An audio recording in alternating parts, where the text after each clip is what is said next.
అందరికీ నమస్తే. Welcome to TR TV. నేను మీ తిరుపతి. తెలంగాణ రాష్ట్ర ముఖ్యమంత్రి రేవంత్ రెడ్డి ఒక సీక్రెట్ సర్వే చేయించేటటువంటి కార్యక్రమం చేసిండు. సునీల్ కనుగోలు టీం తోటి రేవంత్ రెడ్డి 119 నియోజకవర్గాలు 33 జిల్లాలలో సర్వే చేయించేటటువంటి కార్యక్రమం చేసిండు. రేవంత్ రెడ్డికి ఉన్నటువంటి డౌట్ ఏంటంటే, ఇప్పుడు ఈ మధ్యకాలంలో కొన్ని సర్వేలు తెరపైకి వచ్చినాయి. హెచ్ఎంఆర్ సర్వే అని చెప్పి ఒక 1 డే బ్యాక్ ఒక సర్వే ఇచ్చారు. హెచ్ఎంఆర్ సర్వేలో దాదాపు బీఆర్ఎస్ పార్టీకి 70-75 సీట్లు రావచ్చు అని చెప్పి ఇచ్చారు. మొన్న మూడ్ ఆఫ్ తెలంగాణ సిప్యాక్ సర్వే ఒకటి వచ్చింది. సిప్యాక్ సర్వేలో బీఆర్ఎస్ పార్టీకి 80-84 సీట్లు వచ్చినా కూడా ఆశ్చర్యపోవాల్సినటువంటి అవసరం లేదని చెప్పి రిపోర్ట్ వచ్చింది. ఆ తర్వాత సునీల్ కనుగోలు గతంలో ఇచ్చినటువంటి సర్వే రిపోర్ట్లో కూడా రేవంత్ రెడ్డికి కేవలం 28 సీట్లు మాత్రమే రావచ్చు అనేటటువంటి ఒక రిపోర్ట్ కూడా వచ్చింది అనేది వినబడుతున్నటువంటి చర్చ.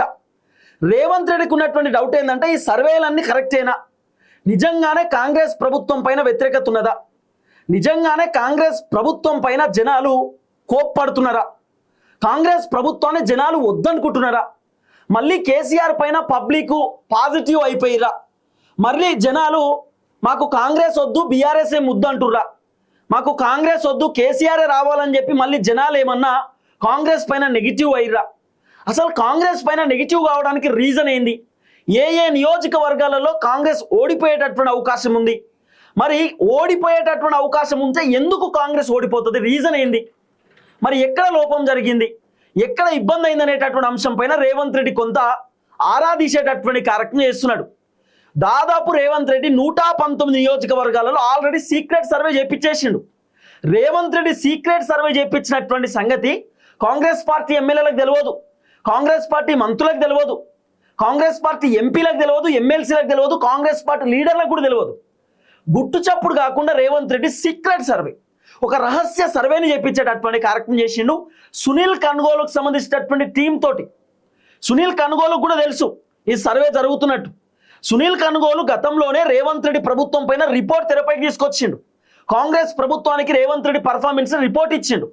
ఇంకో రేవంత్ రెడ్డి ప్రభుత్వంలో 64 మంది ఎమ్మెల్యేలతోటి రేవంత్ రెడ్డి ప్రభుత్వం వచ్చింది. రేవంత్ రెడ్డి ప్రభుత్వం వచ్చినాక సికింద్రాబాద్ కంటోన్మెంట్ జూబ్లీ హిల్స్ ఉప ఎన్నికలో 2 ఎమ్మెల్యేలు గెలిచిరు కాంగ్రెస్ నుండి. 66 మంది ఎమ్మెల్యేలు ఉన్నారు.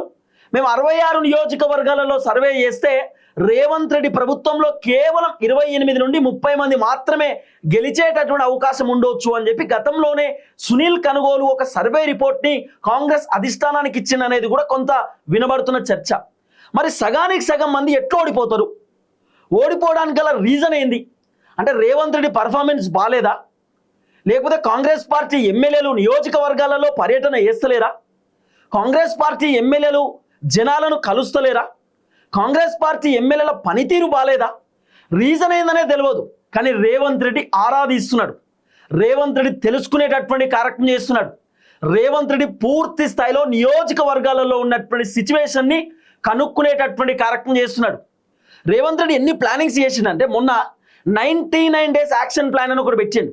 ఆ యాక్షన్ ప్లాన్ పెట్టడానికి రీజన్ ఏంటంటే, అసలు ఊర్లలో సమస్య ఏంది, ఊర్లలో ఉన్నటువంటి ఇబ్బంది ఏంది, గ్రామాలలో పెద్ద ఎత్తున ఉన్నటువంటి ఇష్యూ ఏందనేది రేవంత్ రెడ్డి తెలుసుకున్నాడు.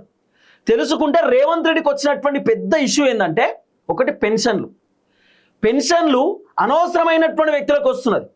అవసరమైనటువంటి వ్యక్తులకు పెన్షన్లు వస్తలేవు. రేవంత్ రెడ్డి 99 డేస్ యాక్షన్ ప్లాన్లో అన్ని తెలుసుకున్న తర్వాత దాదాపు 1,28,000 మందికి సంబంధించిన పెన్షన్లను రేవంత్ రెడ్డి రద్దు చేసిండు. 2 లక్షల మందికి రేవంత్ రెడ్డి పెన్షన్లు కొత్తగా ఇస్తున్నాడు. కొత్త వాళ్లకు రేవంత్ రెడ్డి పెన్షన్లు ఇస్తున్నాడు.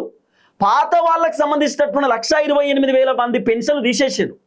సో రేవంత్ రెడ్డి పెన్షన్లకు సంబంధించినటువంటి సమస్య తెలుసుకున్నాడు. మేజర్ ఇష్యూ, గ్రామాలలో ఉన్నటువంటి మేజర్ ఇష్యూ, రూరల్ ప్రాంతాలలో ఉన్నటువంటి మేజర్ ఇష్యూ పెన్షన్లు కరెక్ట్ టైంకి వస్తలేవు, కరెక్ట్ మనుషులకు వస్తలేవు. అంటే అర్హులైనటువంటి వాళ్ళకి పెన్షన్లు వస్తలేవు, అనర్హులకు చాలామందికి పెన్షన్లు వస్తున్నాయి. చనిపోయినటువంటి వాళ్ళకి పెన్షన్లు వస్తున్నాయట, ఇంకా ఏజ్ రానటువంటి వాళ్ళకి పెన్షన్లు వస్తున్నాయట, ఉత్తగానే అక్రమంగా కొంతమందికి పెన్షన్లు అవుతున్నాయట. అవన్నీ కట్ చేసేసిండు. సో మొదటి ఇష్యూ పెన్షన్ అనేది రేవంత్ రెడ్డి తెలుసుకున్నాడు, కట్ చేసిండు. రెండో ఇష్యూ రైతు భరోసా అని చెప్పి రేవంత్ రెడ్డి అనుకున్నాడు. రైతు భరోసా మొన్న రీసెంట్గా ఇచ్చిన ఎండాకాలం పంటకు సంబంధించి మళ్ళా రేవంత్ రెడ్డి మళ్ళా సర్వే చేస్తే తెలంగాణలో ఉన్నటువంటి అత్యంత కీలకమైనటువంటి సమస్య ఏంటంటే రైతు భరోసా అనేది రేవంత్ రెడ్డికి అర్థమైంది. అందుకే రేవంత్ రెడ్డి వానాకాలం పంటకు సంబంధించినటువంటి రైతు భరోసా డబ్బులు కూడా 30వ తారీఖు రైతుల ఖాతాలలో జమ చేయడానికి రేవంత్ రెడ్డి పూర్తి స్థాయిలో సిద్ధమైపోయినటువంటి పరిస్థితి. ఆ తర్వాత మేజర్ ఇష్యూ యూరియా బత్తాల ఇష్యూ ఉన్నది. సో రేవంత్ రెడ్డి కేంద్ర ప్రభుత్వానికి లేఖ రాసిండు, కేంద్ర ప్రభుత్వంతో మాట్లాడిండు.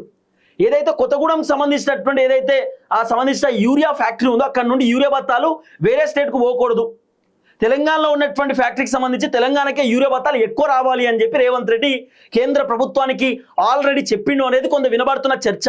అంటే యూరియా బత్తాలు తెలంగాణలో రైతులకు ఇబ్బంది కాకుండా చూసుకోవడానికి రేవంత్ రెడ్డి రకరకాల ప్రయత్నాలు చేస్తున్నాడు.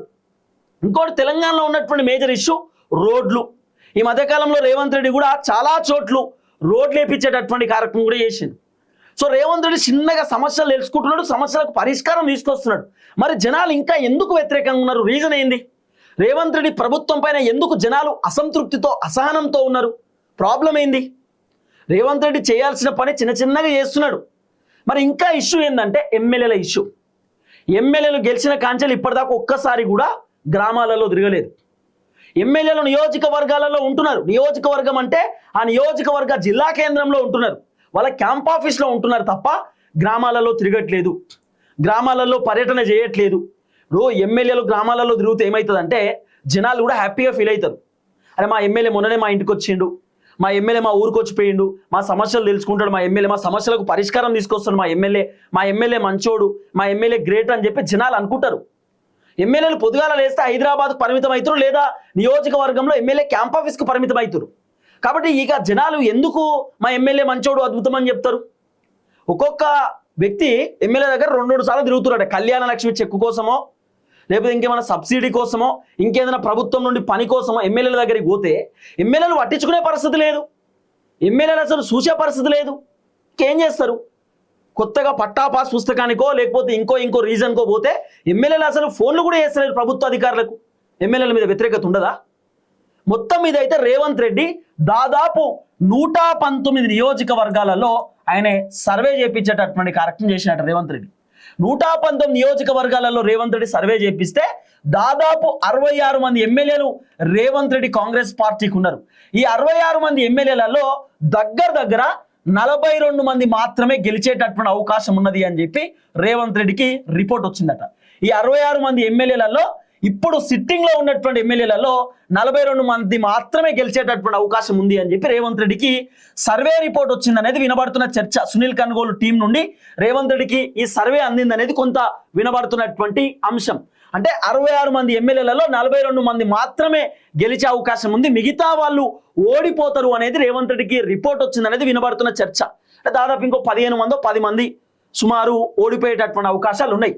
ఇంకా 16 మంది మంత్రులలో దాదాపు 8 మంది మంత్రులు ఓడిపోయేటటువంటి అవకాశం ఉందట. ఇప్పటికిప్పుడు తెలంగాణ రాష్ట్రంలో ఎన్నికలు వస్తే 8 మంది కాంగ్రెస్ పార్టీ మంత్రులు ఓడిపోవడానికి సిద్ధంగా ఉన్నారు. మంత్రుల పైన జనాలు వ్యతిరేకంగా ఉన్నారు, అసంతృప్తితో ఉన్నారు, అసహనంతో ఉన్నారు, కోపంతో ఉన్నారు అనేది కొంత వినబడుతున్న చర్చ.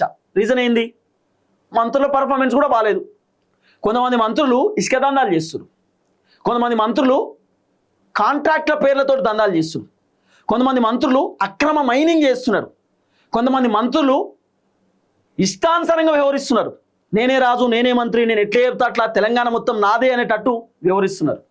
కొంతమంది మంత్రులు చేస్తున్నటువంటి దందా అంతా ఇంత కాదు, కబ్జాలు అంతా ఇంత కాదు. కాబట్టి మంత్రుల పైన కూడా జనాలకు విరక్తి పుట్టింది, కొంతమంది మంత్రుల పైన కూడా జనాలకు కోపం వచ్చింది. ఈ మంత్రి వేస్ట్, ఈ మంత్రి పదవిలో ఉన్నా వేస్టే అనేటటువంటి ఒక ఒపీనియన్లోకి జనాలు వచ్చారు. కాబట్టి దాదాపు 8 మంది మంత్రులు ఈ 2026 దీంట్లో ఎన్నికలు వస్తే, ఈ సంవత్సరం ఎన్నికలు వస్తే 8 మంది ఓడిపోయేటట్టున్నారట. 42 మంది మాత్రమే కాంగ్రెస్ పార్టీ ఎమ్మెల్యేలు గెలిచేటట్టున్నారట, మిగతా వాళ్ళు ఓడిపోయేటటువంటి అవకాశం ఉంది అనేది కొంత వినబడుతున్నటువంటి చర్చ. మొత్తం మీద అయితే రేవంత్ రెడ్డి ప్రభుత్వానికి గట్టి దెబ్బ పడుతున్నది. రేవంత్ రెడ్డి ఇప్పుడు ఏ పనిలో పడ్డాడు ఎరికేనా? ఓవైపు 66 మంది ఎమ్మెల్యేలు, దాంట్లోకి వెళ్ళి 42 మంది, ఇక ఓడిపోయేటటువంటి 10-15 మంది ఎమ్మెల్యేలు ఉంటారు కదా. ఈ ఎమ్మెల్యేలు ఎందుకు ఓడిపోతారు? రీజన్ ఏంది? ఈ 66 మంది ఎమ్మెల్యేల మీద ఎందుకు నెగిటివ్ ఒపీనియన్ ఉంది జనాలకు? అసలు ఏం జరుగుతూ ఉంది గ్రౌండ్లో అనేది రేవంత్ రెడ్డి తెలుసుకునేటటువంటి కార్యక్రమం చేస్తున్నాడు. అసలు ఈ ఎమ్మెల్యేలు ఏం చేస్తున్నారు, ఏం కథ, ఎమ్మెల్యేల పర్ఫార్మెన్స్ ఏంది, ఈ ఎమ్మెల్యేల వ్యవహారం ఏందనేది రేవంత్ రెడ్డి కనుక్కుంటున్నాడు, తెలుసుకుంటున్నాడు. అసలు మామూలు సర్వే కాదు రేవంత్ రెడ్డి చేపించేది. రేవంత్ రెడ్డికి పెద్ద టెన్షన్ అయిపోయింది. రేవంత్ రెడ్డికి రోజు రోజుకి అసలు ఆగమాగం అవుతున్నాడు అన్న. అసలు ఏం జరుగుతుంది తెలంగాణ అనేది రేవంత్ రెడ్డికి అర్థమవుతుంది. రోజు రోజుకి గ్రౌండ్ మారిపోతుంది. రేవంత్ రెడ్డి ఏమో 2034 దాకా నేనే, 2042 దాకా నేనే అని చెప్పి రేవంత్ రెడ్డి డైలాగులు కొడుతున్నాడు. గ్రౌండ్లో చూసుకుంటే మాత్రం చాలా ఘోరమైనటువంటి సిచ్యువేషన్ ఉంది. ఎవరు ఊహించినటువంటి తరహాలో కాంగ్రెస్ ప్రభుత్వం పైన వ్యతిరేకత ఉన్నది. అది రేవంత్ రెడ్డికి కూడా అర్థమైంది. అందుకే రేవంత్ అన్న అసలు ఎందుకు ఎమ్మెల్యేలు ఓడిపోతారు రీజన్ ఏందనేది కనుక్కునేటటువంటి పనిలో ఉన్నాడు. ఇప్పుడు చాలా సర్వే రిపోర్ట్లు ఏందబ్బా, 70 సీట్లతో బీఆర్ఎస్ వస్తుంది, 84 సీట్లతో 80 సీట్లతో బీఆర్ఎస్ వస్తుంది అని చెప్పి చెప్తున్నారు. రేవంత్ రెడ్డికి వచ్చినటువంటి రిపోర్ట్ ఏంటంటే తెలుసా, 64 నుండి 65 సీట్లతోటి బీఆర్ఎస్ గవర్నమెంట్ ఇప్పటికిప్పుడు తెలంగాణలో అధికారంలోకి వచ్చేటట్టుందని రేవంత్ రెడ్డికి రిపోర్ట్ వచ్చింది. కాంగ్రెస్ పార్టీకి 41 నుండి 42 సీట్లు మాత్రమే వచ్చేటట్టుందని చెప్పి రేవంత్ రెడ్డికి రిపోర్ట్ వచ్చింది. ఇంకో 6 సీట్లు 5 సీట్లు మాత్రమే బీజేపీకి రావచ్చు అని చెప్పి రేవంత్ రెడ్డికి రిపోర్ట్ వచ్చింది. ఎంఐఎంకి 7 లేదా 8 సీట్లు రావచ్చు అని రేవంత్ రెడ్డికి రిపోర్ట్ వచ్చింది. ఇది రేవంత్ రెడ్డికి వచ్చిన రిపోర్ట్ అట. అందుకే రేవంత్ అన్న ఆగమాగం అవుతున్నాడు.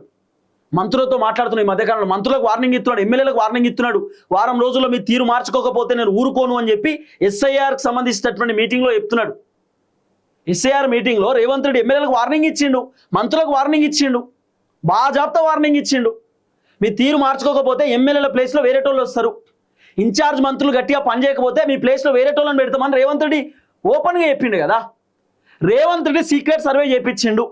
నేను చెప్తున్నా, నేను చెప్పింది తప్పు అయితే నా పైన ప్రభుత్వం కేసు పెట్టమని చెప్పి నేను రెడీగా ఉన్నా. రేవంత్ రెడ్డి ఎమ్మెల్యేలకు తెలియకుండా రహస్య సర్వే చేయించిండు, సీక్రెట్ సర్వే. ప్రభుత్వంలో ఉన్న పెద్దోళ్ళకి ఎవరికి తెలియదు.